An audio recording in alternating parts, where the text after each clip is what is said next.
बहुत ही होनहार और ईमानदार स्टूडेंट थी। उसका परिवार बहुत गरीब था, जिस कारण रीना को स्कूल में सबके सामने शर्मिंदा होना पड़ता था। लेकिन रीना ने अपनी मेहनत और लगन से अपने परिवार की गरीबी को दूर कर दिया। रीना 5वीं क्लास की छात्रा थी। वो दौड़ी दौड़ी स्कूल की तरफ जा रही थी, लेकिन जब वो स्कूल पहुंची तो उसकी क्लास शुरू हो चुकी थी।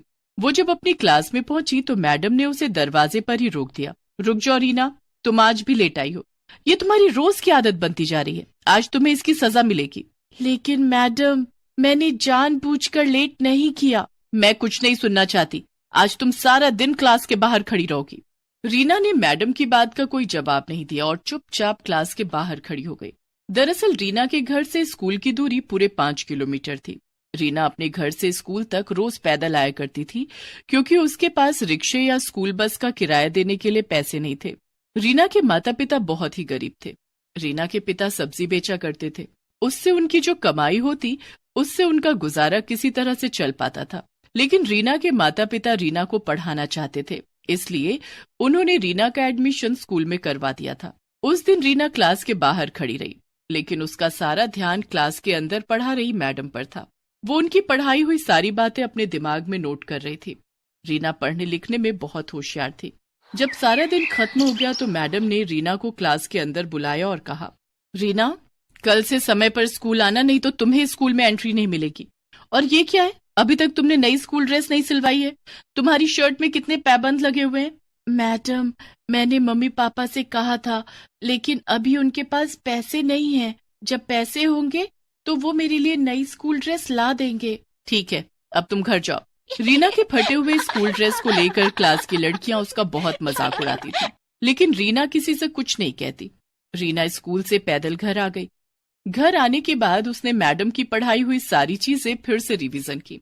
पढ़ाई से जो वक्त मिलता था, रीना उस समय में सब्जी बेचने में अपने माता पिता की मदद करती थी। वो सब्जी बेचते हुए भी अपनी पढ़ाई करती रहती थी। धीरे धीरे समय बीतता गया और रीना ने 5वीं क्लास की परीक्षा पास कर ली। वो अपनी क्लास में अव्वल आई थी। घर आकर रीना ने ये बात अपने माता पिता को बताई। रीना बिटिया, ये तो बहुत अच्छी बात है। तू खूब मन लगाकर पढ़ाई कर। देखना, एक दिन तू बहुत बड़ी अफसर बनेगी।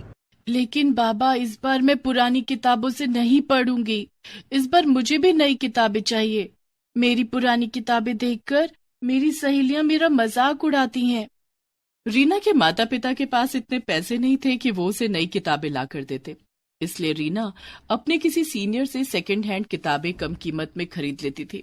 लेकिन इस बार रीना ने किशोर से नई किताबों की डिमांड कर दी थी। रीना की बात सुनकर किशोर परेशान हो गया। किशोर को इस तरह से परेशान देखकर रीना की माँ तारा ने रीना से कहा, रीना बेटी, तुझे पढ़ाई करने से मतलब है या नई किताब से? पढ़ाई से। तो पढ़ाई पुरानी किताब से भी हो सकती है। किताबें नई या पुरानी होने से कुछ नहीं होता।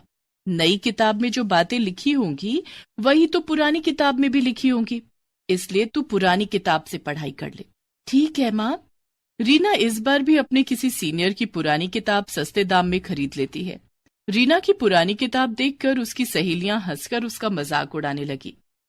रीना, नई क्लास में भी फटी हुई किताब? इन किताबों में तो कवर लगाने की भी जगह नहीं है। मेरी किताब पुरानी और फटी है तो क्या हुआ? देखना, मैं इस बार भी क्लास में अव्वल आऊंगी। रीना इस बार और भी ज्यादा मन लगाकर पढ़ाई करने लगी। रीना अपने घर के हालात जानती थी, इसलिए वो कभी अपने माता पिता से किसी चीज की डिमांड नहीं करती थी।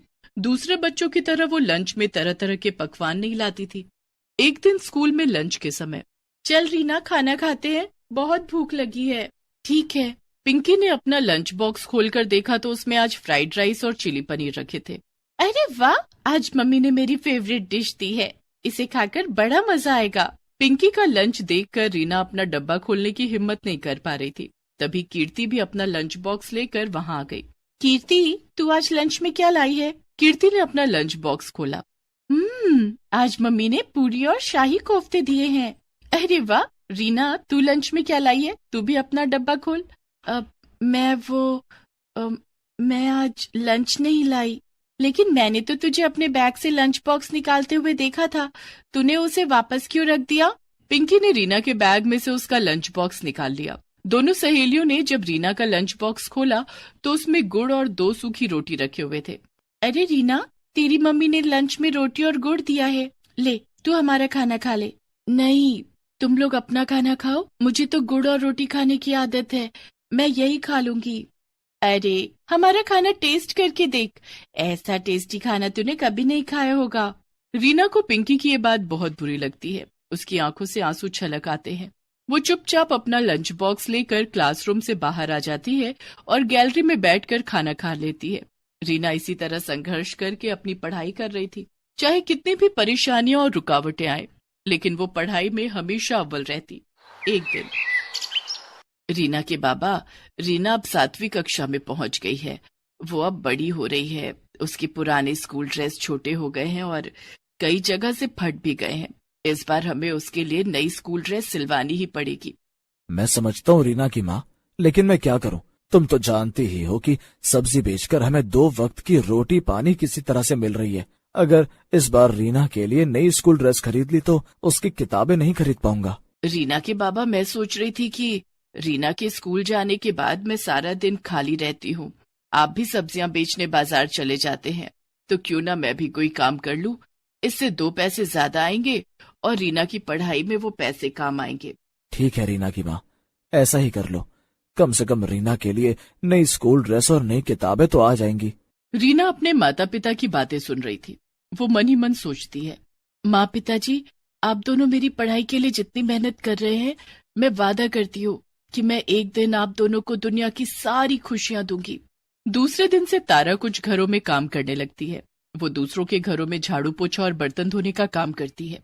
तारा ने अपनी मालकिन से कुछ पैसे उधार लेकर रीना के लिए नई स्कूल ड्रेस और नई किताबें खरीदी।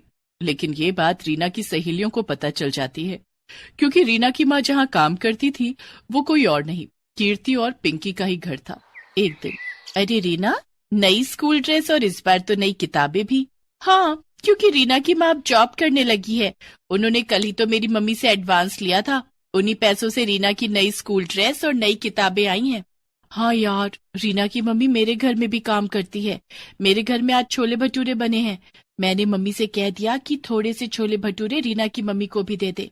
रीना, आज घर जाने के बाद तुझे छोले भटूरे खाने को मिलेंगे। आखिर तुझे भी तो अच्छा खाने का स्वाद पता चलना चाहिए। अच्छा खाना खाकर भी अगर पढ़ाई में मन न लगे तो उस खाने का क्या फायदा। खाना तो वही अच्छा होता है जिसे खाने के बाद दिमाग तंदुरुस्त रहे और पढ़ाई में खूब मन लगे। रीना का 2 टूक जवाब सुनकर पिंकी और कीर्ति का चेहरा देखने लायक था। दोनों सहेलियों ने चुप रहने में ही अपनी भलाई समझी। धीरे धीरे समय गुजरता गया और रीना 7वीं से 8वीं और 8वीं से 9वीं और 9वीं से 10वीं कक्षा में आ गई। वो हर कक्षा में अव्वल आती। रीना बेटिया, तू अब 10वीं कक्षा में आ गई है, खूब ध्यान से पढ़ाई करना, तुझे अपनी पढ़ाई आगे भी जारी रखनी है। पिताजी, मैं खूब मेहनत करूंगी, आप देखना मैं पूरे स्कूल में टॉप करूंगी। रीना खूब मेहनत करने लगी। शाम को स्कूल से आने के बाद वो पढ़ाई में जुट जाती। क्लास में टीचर के पूछे गए हर सवाल का रीना सबसे पहले और सही जवाब देती। पैदल स्कूल आना और पैदल घर जाना भी रीना के हौसले को तोड़ता नहीं, बल्कि और बढ़ा देता था। धीरे धीरे दिन बीत गए और 10वीं की परीक्षा का दिन भी आ गया। रीना, ये ले, दही चीनी खाकर जा, परीक्षा अच्छे से दे पाएगी। रीना ने पैर छूकर अपने माता पिता का आशीर्वाद लिया और परीक्षा देने पैदल घर से निकल पड़ी। लेकिन रास्ते में ही उसका जूता टूट गया। ओह, इसे भी अभी टूटना था। समय पर परीक्षा सेंटर नहीं पहुंची तो परीक्षा नहीं दे पाऊंगी, मुझे वहां तक जाना ही होगा। रीना ने सेंटर की तरफ जाने लगी। चलते चलते उसके पैरों में छाले पड़ गए, लेकिन रीना के कदम परीक्षा सेंटर पर जाकर ही रुके। रीना ने अच्छे से अपनी परीक्षा दी। दूसरे दिन वो अपने पैरों में पॉलीथीन बांधकर परीक्षा सेंटर पहुंची, क्योंकि नए जूते खरीदने के लिए उसके पास पैसे नहीं थे। इस तरह से रीना ने 10वीं की परीक्षा भी दे दी। कुछ दिनों के बाद जब परीक्षा का रिजल्ट आया, क्लास में, रीना, तुम बहुत होनहार और मेहनती हो, आज तुम्हें तुम्हारी मेहनत का फल मिला है। तुम इस स्कूल में ही नहीं, पूरे राज्य में 10वीं की परीक्षा में अव्वल आई हो। देखो, अखबार में तुम्हारी फोटो छपी है। मैडम ने रीना और पूरे क्लास को अखबार में रीना की फोटो दिखाई। इतना ही नहीं, आगे की पढ़ाई के लिए तुम्हें सरकार की तरफ से स्कॉलरशिप भी दी जाएगी। ये सब सुनकर रीना बहुत खुश हुई। वो खुशी खुशी जब घर पहुंची तो उसके घर के बाहर मीडिया वाले उसका इंटरव्यू लेने के लिए इकट्ठा थे। सबने बारी बारी से रीना का इंटरव्यू लिया। रीना की कामयाबी से उसके माता पिता बहुत खुश थे। रीना ने स्कॉलरशिप की मदद से पहले 12वीं और फिर कॉलेज की पढ़ाई पूरी की। उसके बाद प्रतियोगिता परीक्षा की तैयारी करने लगी। कुछ सालों की कड़ी मेहनत से रीना ने आईएएस की परीक्षा पास कर ली थी। रीना अब एक आईएएस ऑफिसर बन चुकी थी। रीना ने अपने आप से जो वादा किया था उसे पूरा कर दिखाया। उसने अपने माता पिता के कदमों में दुनिया की सारी खुशियां लाकर रख दी।